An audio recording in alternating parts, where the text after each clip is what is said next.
Ngibingelele kuwe mlaleli, ngiyathemba ukuthi-ke uyaphila-ke. Mina ngicela kuwe-ke laphana-ke ukuthi-ke mawukuthi-ke usamosha kulona-ke ikhasi-ke leli-ke, noma-ke ukuthi-ke uyaqala ukungena kulona-ke, wenze nje okulungile-ke laphana-ke ungixhase-ke, ungaphumi ungicindezelanga-ke ibhathini u-subscribe nje akubizi imali, kumahhala nje kusho nesenti-ke elimnyama-ke leli, konze ukwazi ukuthi-ke wibe sethweni lokuthi-ke uqhubeke uthole nezinye-ke iy'ndaba-ke ezintsha-ke nje engizolongisa nazo ngikufakela zona-ke kulona-ke ikhasi-ke leli-ke kusukela-ke manje-ke, kuze ngingakuphothisi indawo kanje njengamanje ukuthi-ke ungabe ucindezela-ke ibhathini u-subscribe njengamanje. Udaba kulethele lona-ke namhlanje-ke la ngilethele udaba olushaqisa ngendlela-ke eyisimanga-ke laphana-ke owesilisa wasemadadeni eshaya intombi yaze yaphuma umphefumulo.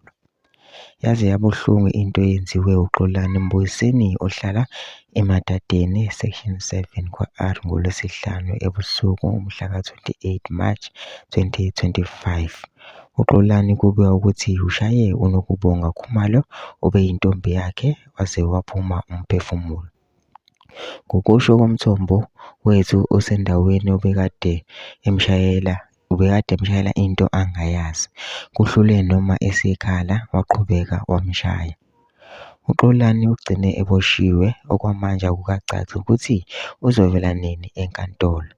Sengathi engalala ngokuthula uNobonga nomndeni wakhe ududuzeke.